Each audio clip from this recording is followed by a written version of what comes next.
Welcome aboard our Battleships podcast. This is a podcast analyzing anime relationships, whether they be canon or one the fans enjoy. Please be aware that our battleships are equipped with state-of-the-art weapons designed to leave no ships behind. If there is a ship that you hold dear to your heart, there's a possibility we don't. We are not aiming our cannons at you personally and mean no harm by sharing our opinions with you. We are simply anime fans talking about ships we either love or hate. This is not an informative podcast, so don't take anything we say as gospel. Keep in mind, our sails are painted in the blood of many spoils of war, displaying everything beginning to end. If you haven't seen the anime, we will reveal many of the exciting details to you, so you have been alerted. Again, this is your spoiler warning. Thank you for listening. I will now hand the wheel over to our captains.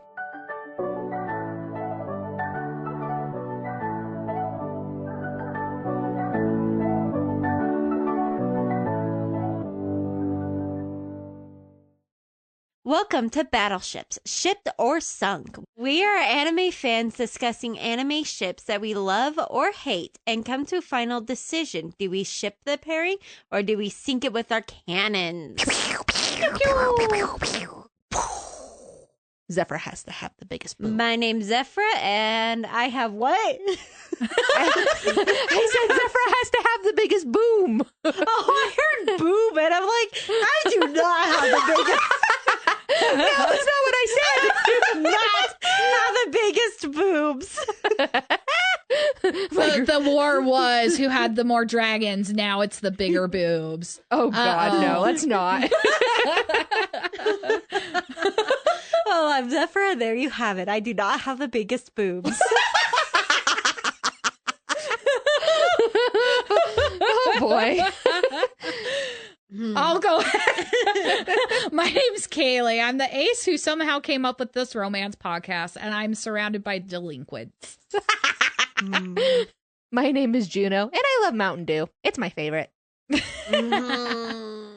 We are starting our episodes off with our role for ship. This is a list of romantic questions that we carefully come up with. We will be rolling a D100 to determine the question we answer before we talk about today's couple. Let's roll.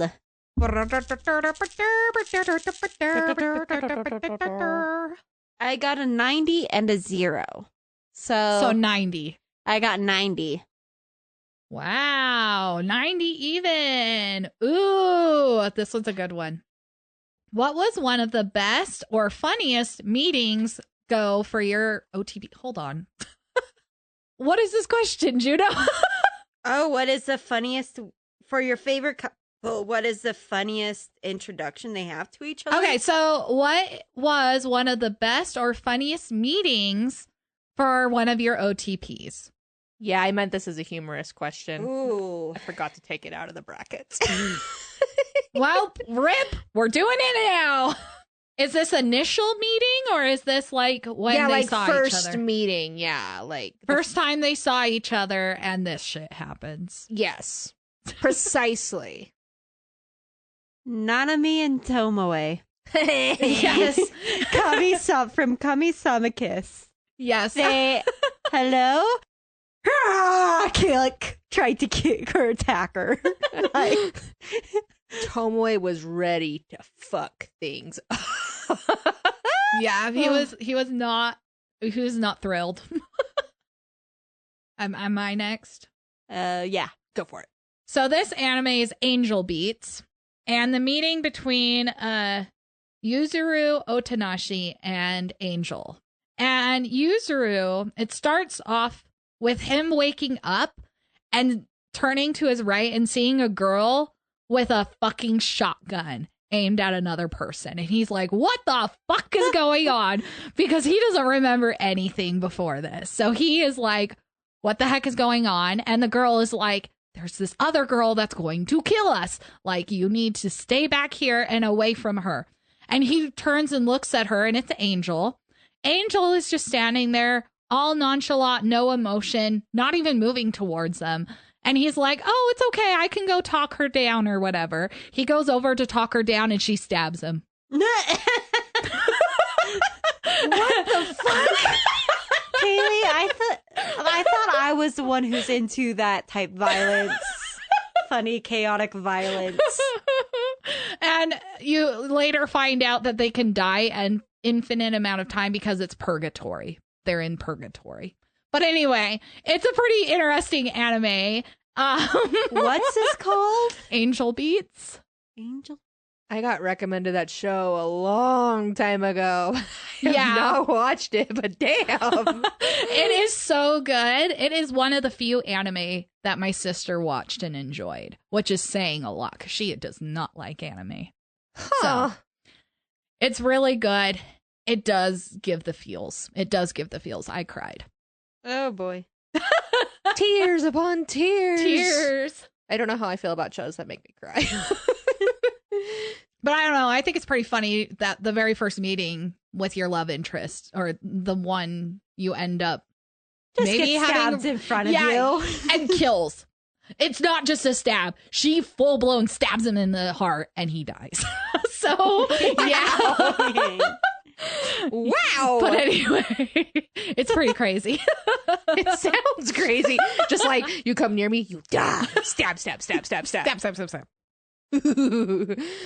So mine is Princess Nike and King Livius from The World is Still Beautiful. So Nike goes to his country to be married to him as his bride. And when she sees him for the first time, she is stunned to find that he is a very young man. And they end up arguing, of course. And then he throws her into prison and laughs at her. And she uses her powers to escape. But instead of just running away, she goes back and tackles him in his office and is like, I'm going to teach you to respect your elders. Oh, and then she gets taken out by the fact she's hungry and like falls over. And then he just starts munching on his sandwich like, you good? And you said this is a kid? Mm-hmm. He's about 12. But I just thought it was hilarious that they immediately started fighting. It is pretty funny.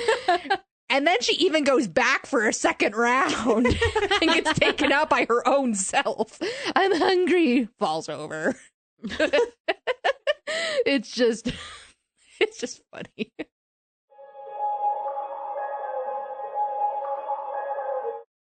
Now, our fellow shippers, it's time to talk about our couple.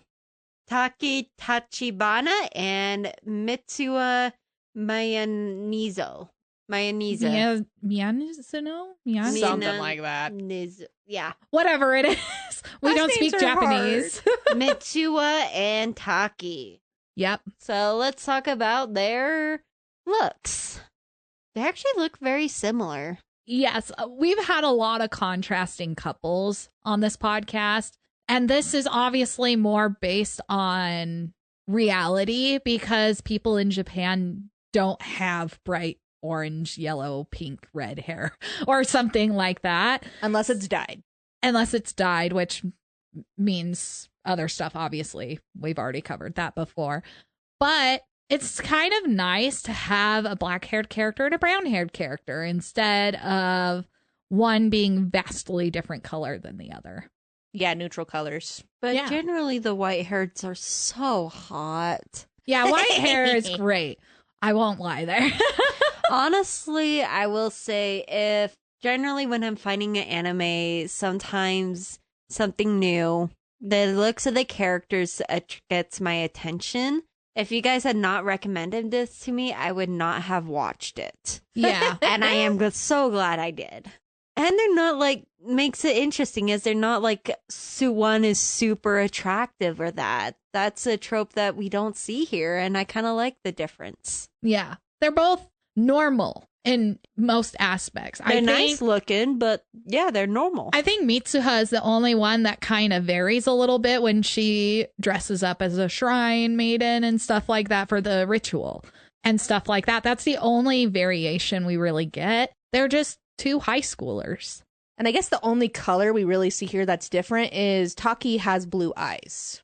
Yeah. which we had a thorough discussion about how the fuck you could tell he had blue eyes. I looked it up on Wikipedia and they said it was blue. So I was like, oh, okay, because I wasn't sure what color his eyes were. And Mitsuha has this really pretty brown eyes. But I also really like her little hair ribbon that gives her a pop of color, the red. Mm-hmm. Yes. And also the fact that they're also the exact same age. They're both 17. Yeah.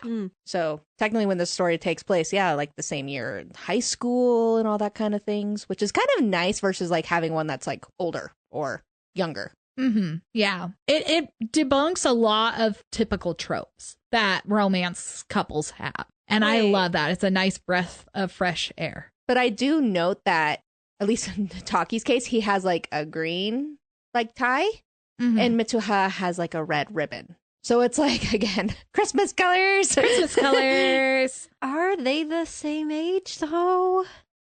So they are at the time that they're switching bodies. They are. But in the canonical timeline, or when it comes to the timeline, no, they are not the same age. Okay. But just when they're switching bodies, they are. Yeah. So That's where it's like, wait, are they the same? They are, at least when they switch. Yeah.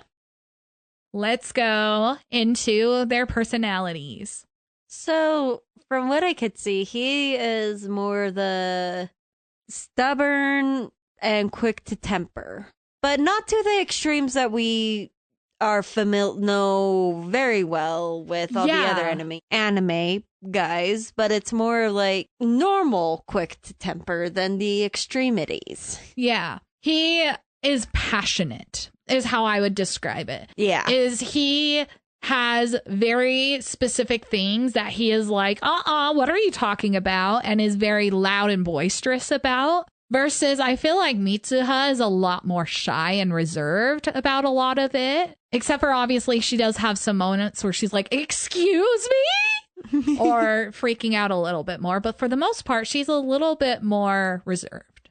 I would say she's more reserved, definitely. But I do think that she's very determined about getting out of the town that she is growing up in. And she is passionate about wanting to find a different life for herself. But they're both passionate in that way about things that they want in their life. And I also got from Taki that he is very hardworking. Yes. Because of how many shifts he takes on. Especially after she starts eating a lot of sweets in his body. So, yep. And like he also puts in so much work of when he's drawing sketches of her hometown. He's a busybody. I can just see that. He has to be doing stuff. That's why his room is full of books and full of a bunch of stuff for him to do. But they're both really kind people. Like they have people who are close to them. Mm-hmm. So in terms of like coming together as like a couple, I can see exactly why. Yeah. Because they have a lot in common that would help pave a way for a good relationship. Exactly. Alrighty. When exactly do they first meet is the question. Because I was trying to sit here and think about it, because they don't actually meet face to face until near the end of the movie, but they know of each other long before that. Because this is a unique situation, the proper thing of when they actually meet is when he first wrote down who are you, and then she decided to once actually try and reply. And I think from there they were able to start figuring it out and communicating. So it's almost like pen pals. Yeah. That's exactly what it is.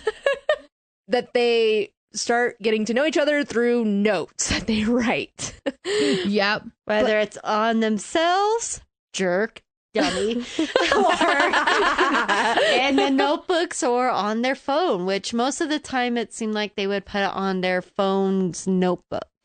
Well, Taki kept a journal, right? A diary that she found. And so that's where Mitsuha would write down stuff about what she's doing in his body and so on and so forth.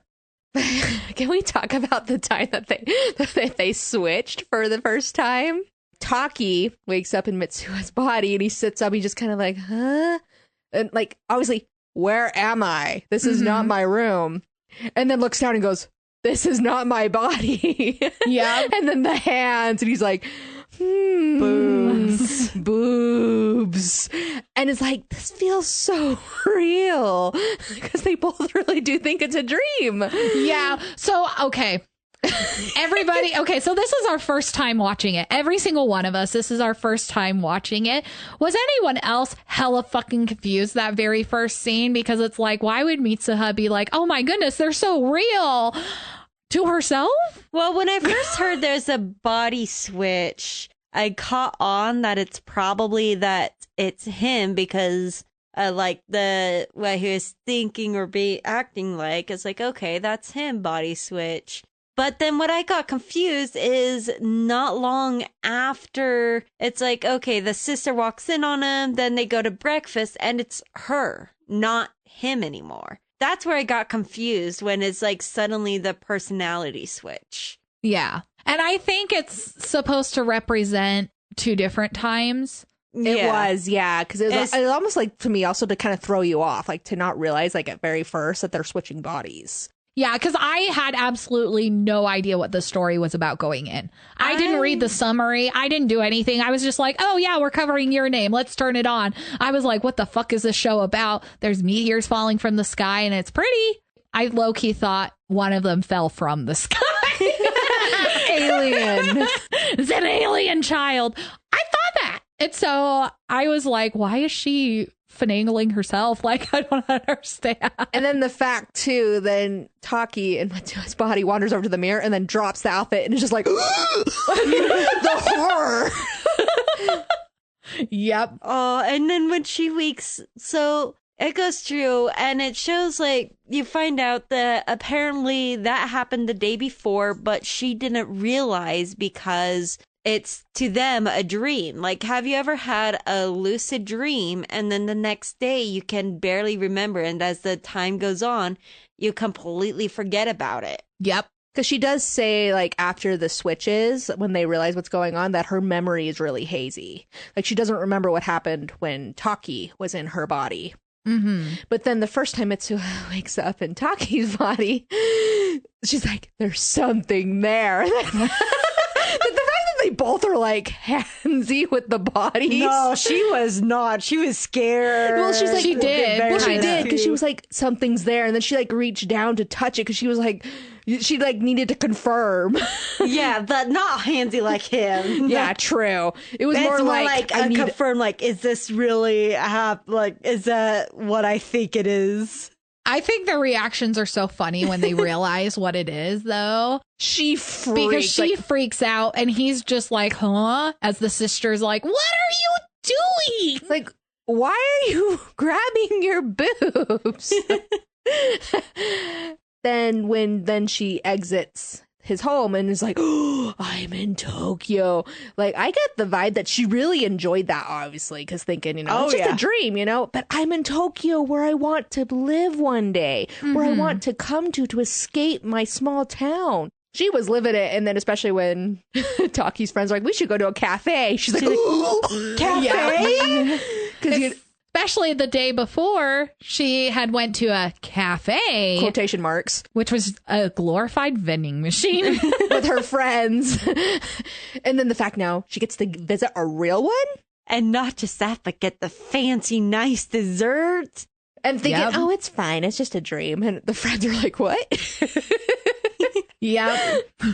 And they're like, this isn't a dream. Like, you act, especially when she's also like, where do I work? When she gets a text. And they're like, what? And then the fact, like, when they switch back, everyone's like, you were being really weird. Like, you were possessed.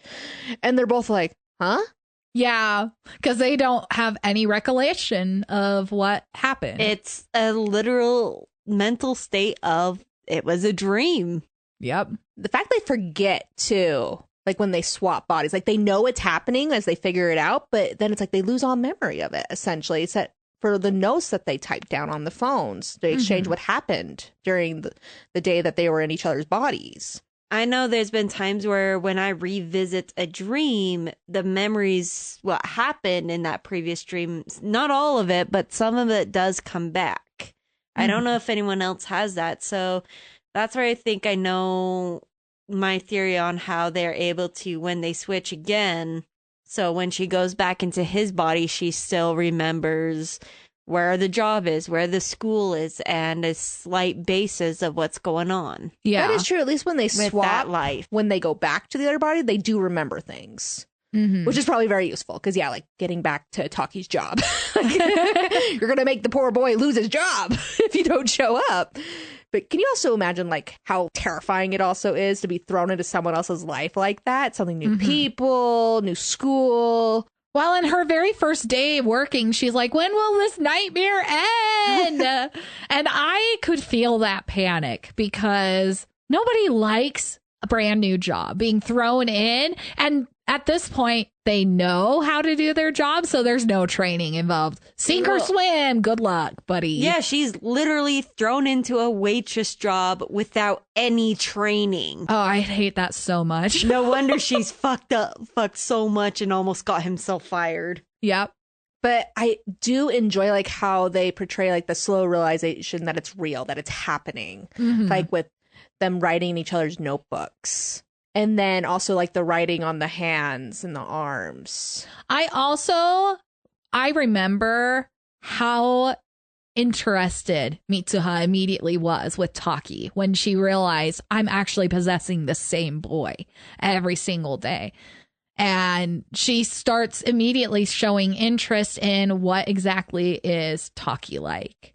And what his interests are. Yeah. Handsome manager. Yeah. Is she the manager or what was? Just coworker, I think. Into the coworker, like, and even starts like, okay, I'll help this boy out. I like her, so let's help him out. The teasing and the ribbing that they give each other, like, stop messing in my love life. I don't want to be in a relationship. So it's like, yeah, you're hopeless.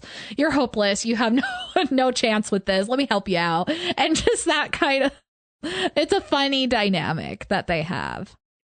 Is like, I just love how they, like, pester each other, especially like when they leave notes like, don't do this, don't do that. They have to lay out ground rules to feel like there's someone in control of the situation when really kind of they're not, because they never know when the switch is going to happen. Yeah, because it happens when they go to sleep. They might wake up in their own bodies, or they'll wake up as the other person. It gave the impression that it did the switch every other day, but also, since they didn't know when, and he said it 2 to 3 times a week on average, it's always random. Yeah. So I feel like that's interesting that it's not like planned out. They wake up, write down notes, figure out read the notes, write down more in preparation that, okay, maybe tomorrow I'll wake up in their body. Mm-hmm. But then the fact that they really do start impacting each other's lives when they're in each other's body. Because, like, Taki in Mitsuha's body is, like, changing how the students see her at school. Like, when people are mocking her, like, he kicks a desk toward those students and gives them a nasty look. Mitsuha's like, what? When she finds out the next day. It's a drawing he was working on. No, it was the desk that was sitting next to him. Like, he was working on a drawing. I thought it was the drawing canvas that he kicked down. No, it was the desk that he kicked toward them. And then gave him, the look. And they were like, and then the fact Taki also is, like, getting love letters from students at her school. Yeah. He's like, people like me better when I'm in you. Like, ouch. And then Mitsuha was like, and so she starts getting involved in his love life because she figures out he has a crush on the waitress who works with him. So she's like, okay, I'll help you out here. At first, it's not even intentional because, like, when the waitress has her skirt ripped, Mitsuha's like, in Taki's body, like, oh, I'll fix that, and sew something really cute on it. And then Taki the next day is like, what? I did that? Like, but then I love how then they get frustrated with each other with them getting involved, and, like, they write notes on each other's faces, like, idiot, dummy. And they're both like, that guy, that girl. Stop spending so much money. Stop adding so many shifts. He's like, I have to add shifts because you won't stop going to cafes. Oh, I love how they bounce off each other as they do their best to adapt to living as the other person. Yeah. Because people notice when they're, obviously because of the personality differences. Oh, yeah. So everyone's just kind of like, why are you being like different today? Like, what's with you? And it's like, how can you explain that someone else is possessing your body? You can't. But the waitress lady, when she goes on the date with Taki, mentions that it's almost like you're a different person. And it's like, ooh, she's on to you. She's on to you. But other than that, she's really the only one that kind of pinpointed it down. Well, the grandma. It took a minute because I think he didn't spend as much enough time with the grandma for her to see. It was really on that hike up when she truly saw what was happening. Like, I think she got hints, but didn't really see until later with the reaction and not knowing certain things, details. Yeah. Especially things like she has gone over with her granddaughters in the past, like the story of like the fire that took out like the ancient shrine texts. But then when Taki takes over the body, he asks Mitsuha's younger sister, like, who is that? Like, and she's like, huh? Everyone knows that guy. Like, he's famous around here. Like, why do you suddenly not know? Yeah. And I feel like it's also somewhere I would not be surprised if the daughter had performed the ceremony of making her the wine sake and presenting it to the gods before. And this current batch that when they went up to the mountain was the latest one. Maybe, I'd imagine maybe one or once before at least, or twice. So it's something that they do, I'm assuming, every year. It's a regular ritual. It is a regular ritual. So for him to not know, the grandma could see that. Mm-hmm. And grandma clearly tells her stories over and over and over again. So for them to also be like, oh, what's this story? Mm-hmm. Well, and this had happened to other members of the family or something similar, where they live these very hyper realistic dreams, which it just sparks so many questions that are left unanswered, in my opinion. But that's not what we're here to talk about. But I just thought it was interesting that Mitsuha's body switching began after she performed that ritual as a shrine maiden and runs down the stairs because she's embarrassed that some of her classmates saw her. And she's like, I hate this life. I hate this town. Like, I want to get out of here. Like, in my next life, please make me a handsome Tokyo boy. Yeah. And then the switch begins. But then after the date that Taki has with that one lady, he then thinks like, oh, maybe I should tell Mitsuha about it. And he tries to call her, but then the call doesn't go through. Mm-hmm. And then he's thinking, oh, well, maybe I'll have to tell her about it later when we body switch again. And then they never body switch again after that. Mm-hmm. I want to mention something before we go to that, because this happens right before it. Okay. They both swapped and pretty major things happened on both lines. They take the bottles of sake to the shrine, and Taki is there to witness that and see it. Whereas for Mitsuha, she sets up this date for him. And then when they switch back, they're both crying. I feel like a part of that crying could be because they know something's about to change epically. But I know for Mitsuha, she really wanted to go on that date as him.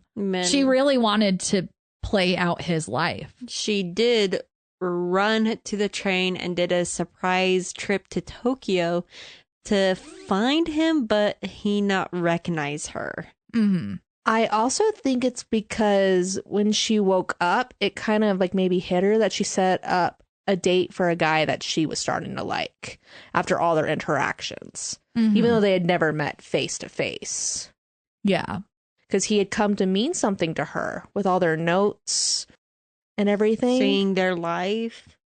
Yeah. Living their life. Literally in their shoes. Yeah. Yeah, it got pretty personal pretty fast, y'all. Yeah. But then the fact that even after she wakes up and everything, like one of the first things she does is also ask her grandmother for a haircut, like at some point. Like after she goes to Tokyo, she cuts her hair. to the same length as Taki's in a similar style. Because you notice when she's Taki, she plays with the side hair. And then she does it when she cuts her hair. Yeah. I saw her playing with her hair, but I didn't catch that it was first she did it as Taki and then she did it as Mitsuha. And so that's interesting. Well, as Taki, having bangs, it's like not used to having the short hair. It's a natural. When I first cut my hair short, it was a thing where I kept messing with it because it's weird and different. And it became a habit where she would mess with the bangs. Mm-hmm. So it's almost like she wanted it also in her own body, like, because she developed the habit, like maybe even like as a comforting thing. But it's something that she shares in between the body swaps. Absolutely. It only showed that she gave her away her ribbon at the end. But after she cuts her hair, she had the ribbon when she ran off to Tokyo. But when she comes back at the festival or comes back, she doesn't have the ribbon. Mm-hmm. And her hair is short. So she did it after she came back from Tokyo, trying to find Taki, but Taki didn't recognize her. And maybe that's why she cut her hair. True that the guy that she'd been swapping bodies with didn't know who she was. Yeah, in a way, it's partially to remember him, I think, because of the hair patterns. But I also think it's her cutting it as a way to release him in a way, because obviously he didn't recognize her. He didn't remember her. I think that was also her way of coping, like with the rejection in a way that he didn't know who she was after they'd been swapping bodies for a while. And from what I could tell, it was over a month. Yeah. Oh, I'm pretty sure it was longer than a month. But No, based on the calendar that Taki had, it started in September. I forgot what time it started. It started at the beginning of September and it ended at the beginning of October. Seemed like the more often they switched, they started remembering even when they were in their own bodies. Mm-hmm. Like, at first, they did not remember anything, but as it happened constantly over and over, they started remembering. Mm-hmm. And she remembered what he looked like when she ran off to the track. So, in that logic, he should have remembered her, except, do you know? What? Or Kaylee, you've been quiet. Do you want to say the plot? Well, I mean, if anybody's listening to this, they've probably seen the movie and know that the meteor hits and Mitsuha dies in the impact. And that is a big part of the reason why they stopped switching bodies, is because she's already gone. To me, that was why the connection was cut. They could never call. Every time they tried to call each other and it did not work. With it only being a month, I'm surprised they didn't try to contact each other in their own bodies in the first place, not long after they figured it out. But later on, when they finally did try to contact each other over the phone and it did not work, it's because different phone, different time, she's dead, yeah. It hadn't happened for him yet, blah, blah, blah. So this is where it starts getting really good, guys. I love me some angsty shit, and this show definitely has it. So obviously, with that connection being broke, Taki is still bothered by it because he wants to know where the heck Mitsuha went. And so he starts doing research. He starts drawing out all of the locations that he went to in Mitsuha's body and trying to pinpoint where exactly she lives. Which is interesting to me that he didn't, like, get the name of the town that she lived in while he was in her body. I'm certain he should have heard it at least a couple times, but I guess it just didn't click for him to remember that because he just kind of assumed, the switch would keep happening. Well, and we already know that names are very difficult to remember in this scenario. Yeah, man. When they were switching constantly, it was easy to remember. Well, actually, they didn't really say their names as often, but they're constantly hearing their name getting called by other people or things. So it's not a huge thing. But when you wake up and away from that for some time, it's like, wait, what was the name? Well, and I I never saw this like you did, Zephyra. I love the fact that you mentioned lucid dreaming, because this is a big play on that. Because most of the time, at least when I dream, I don't remember words. I don't remember what's being said, but I remember images vividly. And so I bet that's why Taki was drawing instead of trying to look down the name first, because he remembered the images more than he remembered the names. And all the dreams that I do remember, I barely remember the actual conversations that happen. It's more of maybe I get the general subject of what the conversation was about. Even in lucid dreamings, it's like what I remember is the scenarios, the images. Yeah. Part of me, the part that's like gets frustrated about taking forever to contact each other. Why didn't they call each other like a week or two after, like after the fifth time this switch happened? Why didn't they try to contact each other? Well, they Started were communicating. They were communicating, but like, why didn't they actually try to call and talk about the boundaries and figure out? But part of it is also like, they were communicating through there, and if you can't remember names, how can you remember a phone number? Unless you're in your opposite body and write down your own phone number, like call your own phone number on his phone. Which is what they end up doing near the end. I just gotta say, though, I am very impressed by Taki's ability to like recreate the scenes that he saw. Especially when he visited the shrine. Yeah. Like up on that big, what is it, mountaintop or something? He's able to draw out that whole scenery. Crater. Pretty damn accurate. Yeah. The crater that was filled by water by that time. Yeah. I was flabbergasted, and I'm like, okay, why is he working as a construction worker or wanting to work as a construction worker by the end and not a freaking like architect or something? Come on. Buddy. Actually, that's what he was trying to apply for. Really? Yeah. Oh, it just said construction in the one I was watching, so I don't know. Maybe dub translation. Maybe. Who knows? But yeah, I also will say I love the fact that when he is constantly thinking about Mitsuha, his friends jump in to help as well and realize just how much of a change this mysterious girl that they've never met but Taki knows has changed his life. Oh, that's my question. Between the point when they disconnected and he starts actually like left Tokyo to find this town, how much time has passed? Do you guys know? I think it was a little while because it took him time because like at first he tried really hard to call and text her for a while. Yeah. And then like in his desperation to keep things in his head, he began drawing the scenery he remembered from her hometown.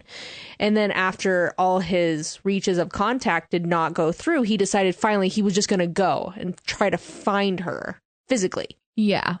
I would say around 2-3 weeks is what I was guessing, but something like that. Because I mean, I don't think he would wait too long because he was just like, this girl I swapped bodies with for over a month is suddenly completely gone. Like, I don't hear from her at all. Like, she's not responding to me over the phone, or we don't swap bodies anymore.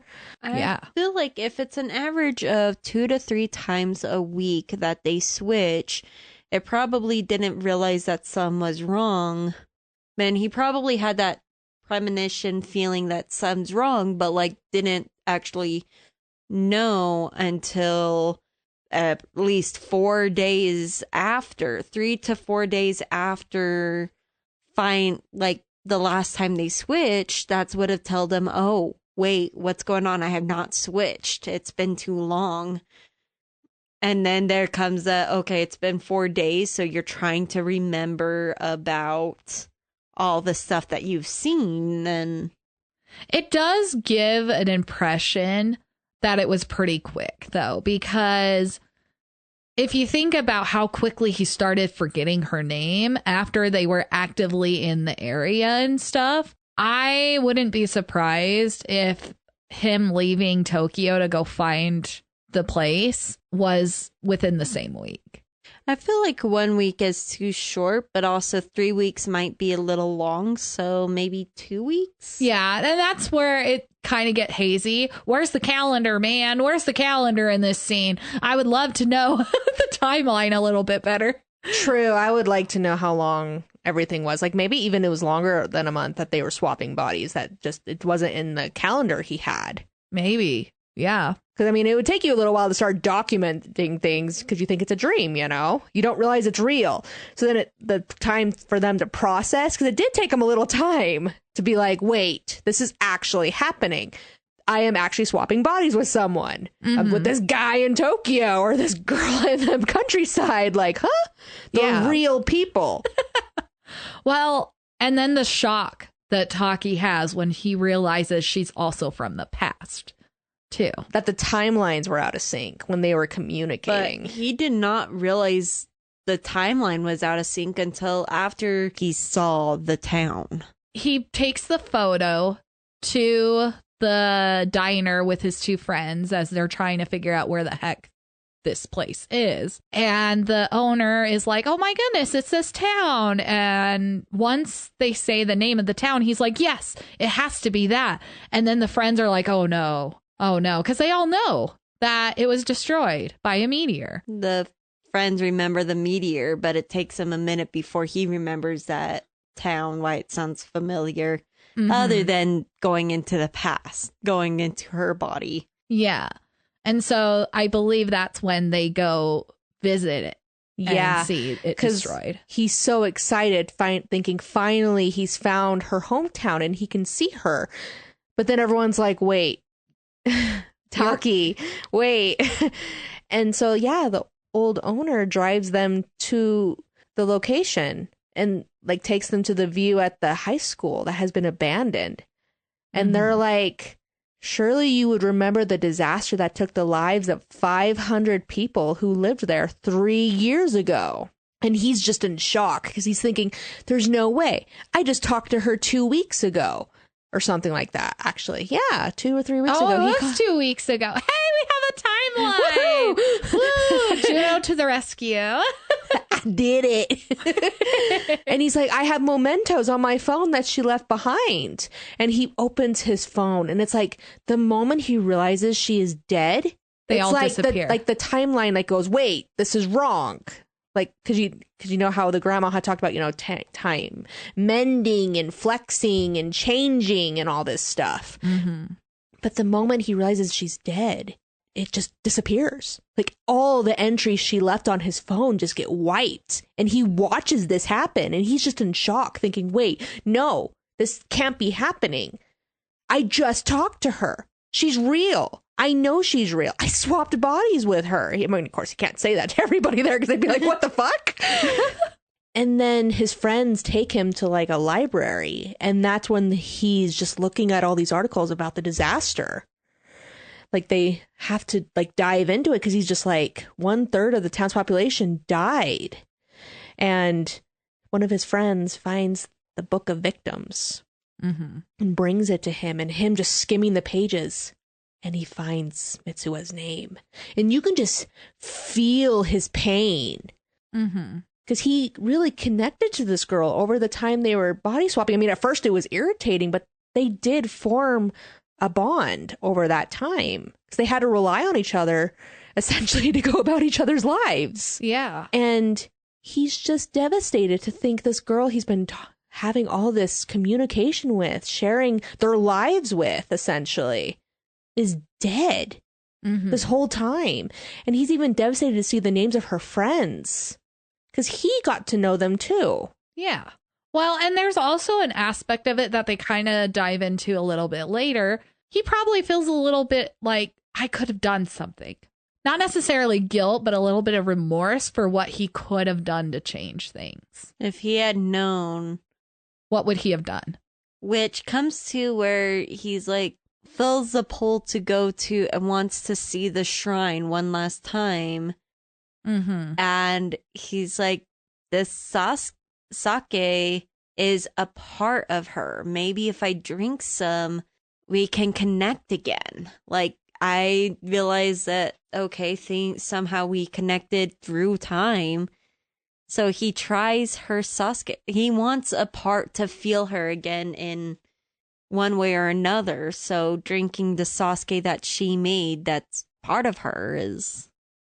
And I'm repeating Which is sad because, like, at first he started trying to convince himself it was all a dream. Like, it wasn't real. He must have made it all up in his head.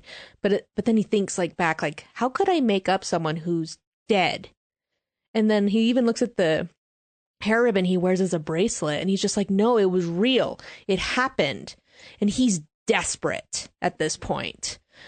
And so, yeah, then he takes off toward the shrine because then he remembers the sake. And he hopes that, like, if he holds something of hers, he can connect with her again. And he prays. He prays to have that one more chance. Well, he didn't just feel for her. When he saw the sisters wine sake, he also felt remorse because it's like not just her friends, it's also her sister, her grandma, like people he's grown to care for as well since. Yeah. But then, yeah, he drinks it. And that's exactly what it needs to, like, reconnect them again. Because he remembers looking up at the ceiling and seeing the comment and being like, huh. He did not look up. He fell. Well, when he fell back, yeah, he was looking up at the ceiling. He saw the comment, realized about the connections, reconnected with her, got knocked out. Nor did he fall asleep on purpose. I don't really know. I think it's almost like he just got, like, pulled through time to, like, see her life. Yeah. So, I mean, like, he sees her birth. He sees her mother's death. He sees her father abandoning them. He sees that her grandmother takes her and her sister in to raise at the shrine. He sees all of this. And then he sees the moment where she's getting ready for the festival. And he's crying out to her, like, you need to leave. You need to get out of here. You will die. And he's like panicking. He's like almost like desperate. Like maybe if she can hear him, like from this weird world of like connection, that she will get out of there. Because he wants her to live. Because I mean, that's horrifying to imagine someone you care about so much is going to die. Yeah. And what kills me is he saw it. Her death. Her being at the festival, looking up at the comet, and then seeing the section that breaks off and becomes the meteor. And then all the pieces that are falling around her. And then the big one. And he probably saw her face. Her fear. And then that moment, like, especially when you hear that final clock dong. And then you're just like, oh my God. In that moment, she died. And he saw the disaster. I can't even imagine how that felt to watch. That would be a lot of therapy needed. That's for damn sure, even if it's a dream. But I'm sorry, how they animated that scene, though, was gorgeous. Like, a pretty sight before you die. Yeah. But I don't know, just they really made that moment emotional for me. Just how they animated it, like watching as her body tensed as she watched everything falling around her. And then looking to the sky. Just all of it. And then he wakes up in her body. And he's so relieved. Like, she's still alive. He's hugging himself. Well, hugging her by hugging himself. And he's like, no, I gotta respect her. But still ends up, he could not help himself and he groped. Yep. Especially like when you think about... Falling, crying. He's crying and he's like groping the boobs. Just like, oh. Especially when you think about earlier scenes too, where he's like, oh, I shouldn't do that. Grope, he, that face. I know he's falling while he's groping like she's alive. And the sister comes back in and is like, you're groping your boobs again. Like, and you're crying, what the hell? And then he sees the sister and is so happy to see her that he starts like excitedly crawling towards her. And she's like, holy fuck, he's possessed. Goodbye. Slams the door. Girl, I'm heading home to school on my own today. She's lost it. I'm not going with her.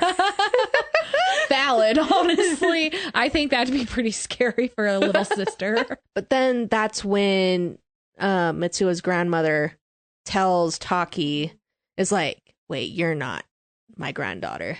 He's like, wait, you knew? And that's when she explains that they have this body swap that happens in dreams. It goes on for a little while, and then it ends. And they just go on about their life. And Taki kind of thinks to himself, like, why did she switch with me? And then he realizes this is a chance to save everyone, not just her. He can save all the people she cares about, too. Yeah. That he's also come to care about. And the challenge he takes to try to save her. And then, like, coming up with a mischievous plan with the friends and trying their best to evacuate the town. But of course, it's not going to be that easy.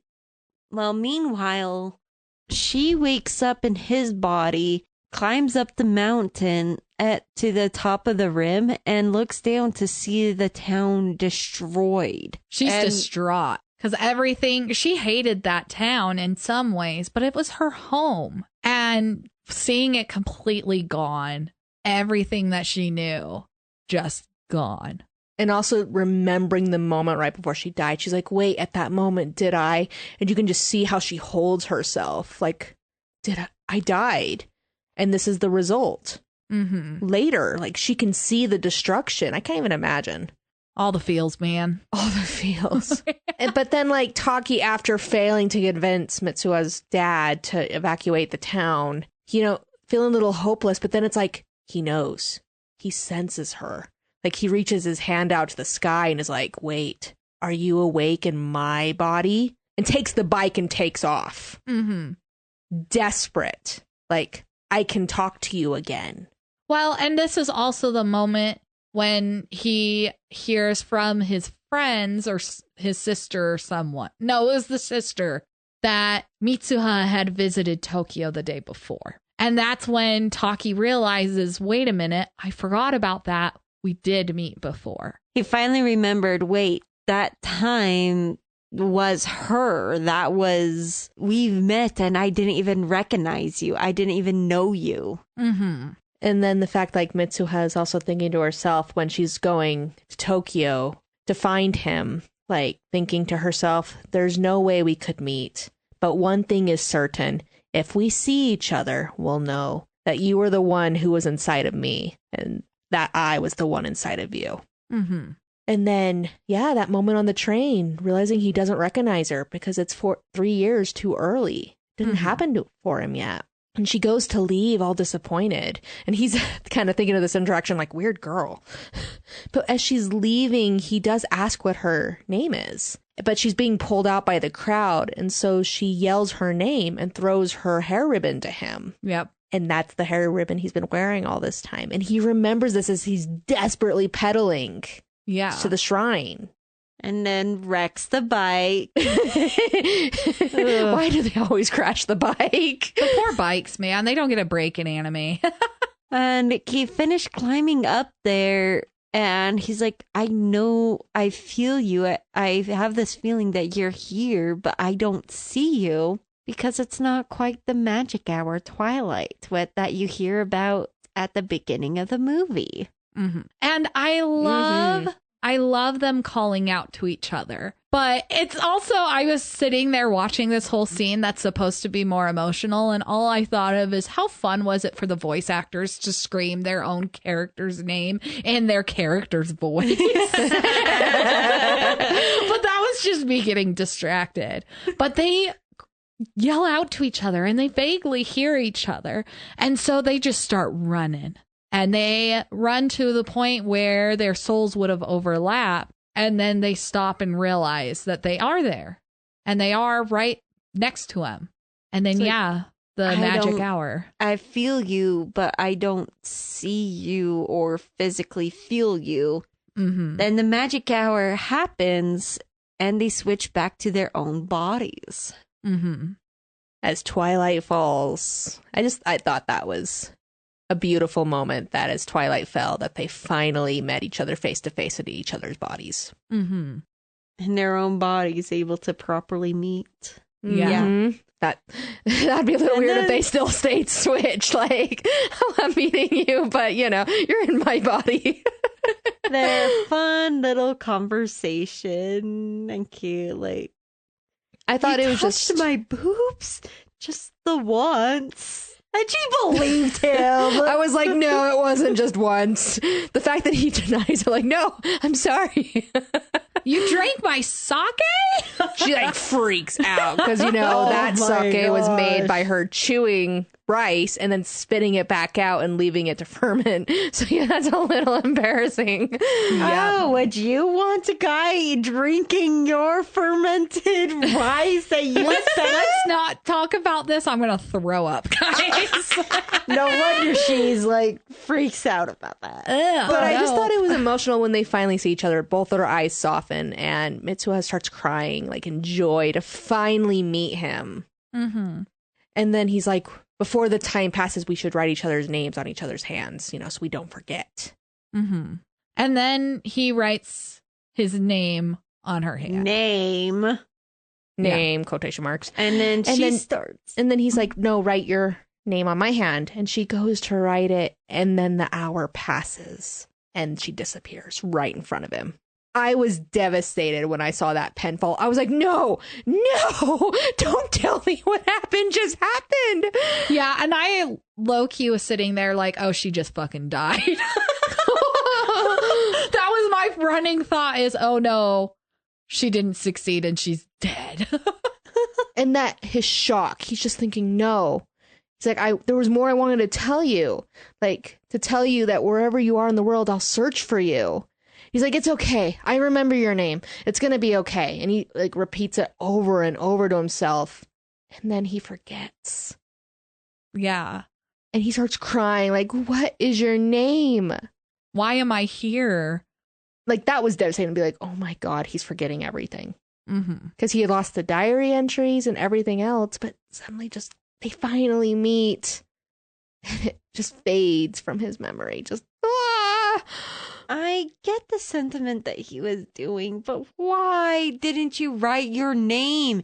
You just wrote, I know, it's cute and that, and you're expressing your feelings, but why didn't you write your actual name? Then she could have found you a lot sooner. Yeah, and that's on her side. Because as she is running around trying to implement this plan, she blows things up just as he predicts or whatever.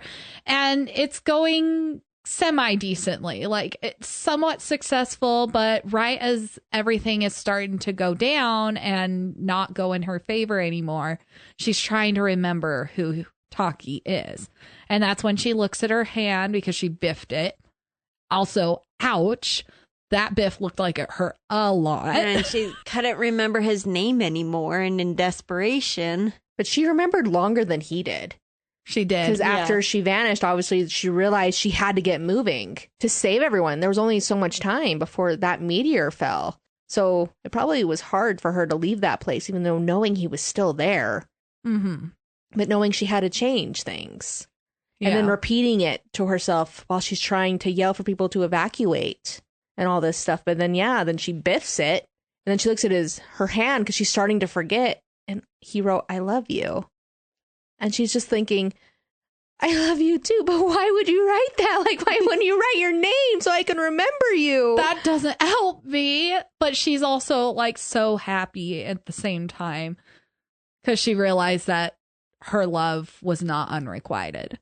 But that's the thing is, it's good, but after the disaster, after things are better, then you could tell her bad timing. Like, come on. Honestly, it would have been very bad if one of them had the name and not the other, though. I mean, look at what happened when Mitsuha tried to hunt down Taki.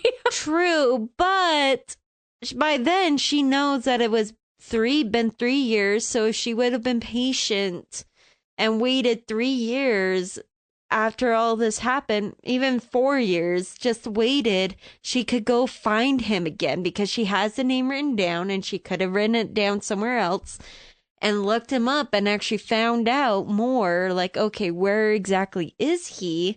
So when it's time and he knows her, then they could find each other. Mm-hmm. And it'd still be the faint of like a dream, but like, yeah. But then it's so devastating when he does like wake up on the mountain after all this goes down and he doesn't remember anything. He's even thinking, what am I doing here? Yeah. And she forgets too. Like, even though he saved her and everyone there by, going to his desperate lengths to reunite with her, he spared that entire town. Yeah. After that, it actually doesn't show her anymore. Not until the end. Yeah. It was him, and then it's saying 5 years after the disaster, aka 2 years, approximately 2 years after that whole dream swapping. I think it was actually 8 years. It was 8 years. It was 8 years after the comet. So 5 years after this whole body swap. That's right. 5 years after the body swap, 8 years after the comet. He still has the faint memories that something happened, or he still finds that he's drawn to the news of the incident, but doesn't know why. Because he comments, that looking at like photo books of the town before it was destroyed tugs at his heartstrings. And he's fascinated by the articles that were written about it. Because, it's completely different. Yeah. Like they say, evacuating the entire town after this incident. What a stroke of luck that they were practicing an evacuation when this comet struck and all this stuff. And then you also kind of see blips of their lives of the people who made it. Yeah. And him being but then like at the beginning of the movie, they talk about how they both wake up with this longing that they're missing something, that there's something out there that they're looking for, but they don't know what it is. Is it a person, a place, a thing? Like, his heart knows while he doesn't remember. Your soul remembers what you cannot. Going through that for years too, waking up to that feeling that there's something out there that you need to find because you don't feel complete without it. There's like this emptiness inside you. And oh man, it was so frustrating when they crossed each other in the rain because I was just like, no, you have the umbrella too low over your face, Mitsuha. Because they passed each other. I was like, no, come on, please, come on. Like I was sitting there just like, whoa. Just that. It's also, they don't remember. It's a dream. It's fading. It was a dream. And it's like, when you see someone, it feels like deja vu, but you don't just go up and approach them. That's just something that people don't do. Especially since, like, Mitsuha turns around at one point after Taki passed her. And I was like, come on. And he kept walking, and then she kept walking. I was like, no! Flip a table. I was like, you were so close. Yeah. And it wasn't until they saw each other eye to eye as the trains were passing that they finally realized this person is the one I was looking for. That it was someone they were looking for this entire time. But the fact that they knew right away, the moment they made eye contact, the immediate being like, oh, it's you. The desperate, hands to the window as they pass and thinking, oh my God, I just passed the person I've been looking for this entire time. And then comes the running towards each other, trying to find the other. Running around the city. Desperate to find each other again. Knowing that they're so close. And then the stairs. They Finally. second guess each other and walk past. They did. I feel like it was like them being so worried they were wrong. There's also an aspect of it. They were just running around like hooligans. And one of the first people that they see, it's a social thing to not look like you're going insane. And so when you see somebody that you're like, oh, I just like totally barreled out of this alleyway and now there's this guy over here, let me act cool for a minute while I walk past him and then I can continue sprinting or whatever. But yeah, the desperate running to each other, then the moment they see each other, they're like, wait, I guess, don't act normal, act casual. But I also think it was also like being terrified of this moment. Because they've been looking for each other for years, not knowing they were looking for each other. Well, you could also see it as, for one, they feel, okay, I'm looking for you, but there's that high chance they were not looking for me. Because it's like the heart knows, but the mind didn't anymore. Yeah. And I actually love that it was Taki being like, wait, like, do I know you? Have we met before?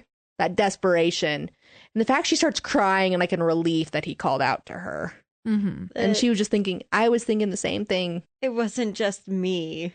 But then I finally just like wilted in relief when they asked for each other's names. Yes. And because then part of me kind of wondered when they got each other's names again, did they remember? Yes. They, Zephyr are like aware. She was intense with that. The thing is, I so want like a small OVA or something of just like their life after, like a thing of, okay, we meet, we go on a couple dates, reaffirm everything, get married. What is their life like after they get together? Even if it's only like the 20-minute episode, just give us something more. They finally made it. Come on, give me the cookie. Give me the dessert. Because I also think it was poetic too. Like technically the first time they met face to face was on a train, even though Taki didn't know who she was. Mm-hmm. And then they met again when they saw each other through the window of their trains. Well, and you know, the first question they asked each other was, "What is your name?" And that was the first question Taki asked. Well, essentially, Mitsuha. like it was more like, "Have we met?" That was the first question. I guess. Okay, fine. Technicalities. But it's still a repetitive type thing of, you know, what is your name? But yeah, I really hope that they remembered. He saved her life. Yeah. Everyone's life who lived in that town. Like the ones who died. Yeah. Well, according to what you said, technically the first time they meet, she hears that apparently the day before that she does not remember, she did a bunch of crazy or acting weird. And in her notebook, she sees a bunch of drawings and a note that says, "Who are you?" or "What's your name?" And Then for the last question to be the same. It just is so poetic. It is. That the emphasis is on a name. Because there are a lot of stories out there that it's based on their eye color. It's their eyes that remind me of whatever. Or it's, you know, maybe their hair. It's fun for it to be a name instead. Well, the name describes who you are. Yeah. But that connection just, it's beautiful to me because in the first timeline she died. But because of their connection, Taki is able to stop that from happening because he's so desperate to reunite with her. He saves 500 people, including her. But yeah, their love changed that fate of that town and the people in it. Mm-hmm. The power of love, y'all. Can truly move mountains. Ew. I'm sorry. Kaylee, don't you know love is the most powerful magic? The bonds it creates that transcends time and space and Literally all that time in this whatnot. movie. Her face, like her smile dropped, y'all. I have a face of like, nah. And your favorite hedgehog had to deal with love and time and depression. Oh boy. All right, time for the tropes. Trope. I have two that are pretty much the same thing. Separated by the wall. Lovers meet up at a barricade that's separating them from each other, aka time is the wall. I also am just thinking about the fact that they tried to reach out to each other in that scene, but they literally weren't there. Yeah, time. Time is their wall. And the other one that's pretty much, again, the same thing, but slightly different wordings is star-crossed lovers. Lovers who can't be together due to circumstances. Yeah, because in the first timeline she died. Yep. Yeah. And then the second timeline, it took a while because they were separated by time. Yep. Even after his actions changed the fate of that town, you know, it still took them time to find each other. They also didn't remember each other or each other's names. Yeah. Time was their greatest downfall, but they rose above. They did not let Eventually. time conquer them. So, forgotten first meeting. Forgetting that you first met your love interest long ago. And normally this is like, oh, I met you in passing as a child and then we grew up and we met each other again. But this one is such a weird situation and a play on that trope. And I love it because Mitsuha goes to Tokyo. He doesn't know who she is, but she knows who he is. And he remembers later that we had met before. And technically, when he remembers, she's already dead because she literally died the next day after she came home from Tokyo. Oof. Yeah, big fat oof. Oof. So this one is very obvious. Red string of fate. Yep. Two characters are bound by fate to be together. They're literally connected by the red hair ribbon. Yep. And they use that analogy all throughout the show. They talk about the cords and how it binds time and people together. And then they literally have a little red string floating between the two, or a red cord. Mm-hmm. Especially when he's like going through the memories of her life. It's like that cord is connecting him. So another one I have is no going steady. Characters date each other without becoming an official couple. Because Yeah, technically. yeah, especially all that time they were in each other's bodies and all that kind of stuff. That's one way to date. Ooh, yeah. Being very close and personal with the other person. Literally being in each other. Inside each other, man. Yeah. Mhm. In each other's shoes. Goodness. The lost Lenore. This person is dead and their lover mourns over them. So this is obviously in the first timeline, where once he realizes that she is gone, he is just completely distraught and sad. In a way, he actually, it kind of debunks this trope a little bit too, because instead of being like curled up in a ball and really sad about it, he's like, I want to reach her. I want to see her again. Desperate to like confirm she's real. So he runs for the shrine that he knew that they left the sake. Yeah. Okay, now for the big moment of truth. Captains, what are your vote on today's couple? Do we ship or sink? Ooh. Yes, I shipped them. They were able to cross paths even with in different times. What are your thoughts, Kaylee? Oh, goodness. Oh, no. There's a part of me that both ship and sink this couple. I can't even tell you why there's a part of me that doesn't like this couple, because on paper it all seems like a good couple, but at the same time there's something about it that just doesn't feel right to me, and I don't know what it is. Interesting. Well, they haven't properly had a date to be together. Like, they got in a lot of pen pals, and they saved each other. He saved her life and that, but like, I guess you could see it as we haven't seen true connection between them other than the bonds of fate. Yeah. Is that it? Maybe. I'll have to ponder on it and let you guys know in our captain's log, because I don't know. I really don't know why. But for intents and purposes of this episode, yes, I do ship them. What I just said are guesses of why you might not like it, but I don't know. For me, hell yeah. I want more. I need to see their relationship develop and do that. And what's better than sending them off on a cruise? Stay in at night. Don't go watching the meteors. You know how dangerous those are. No shooting stars for you either.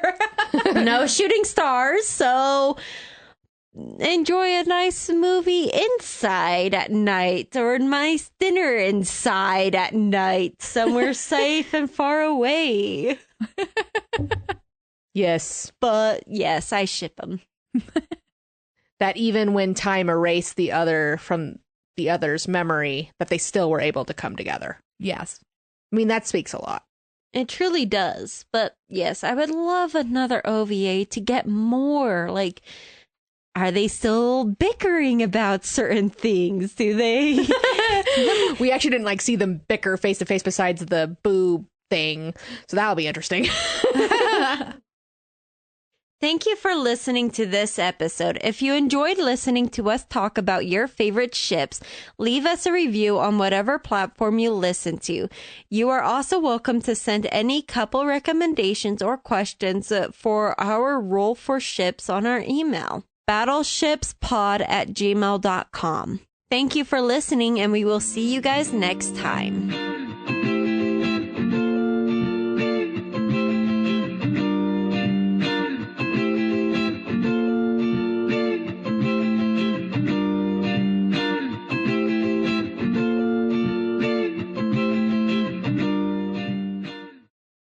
Next time, episode 17, Shilian and Hua-chang from Heaven Official's Blessing, or Tianguan Sifu.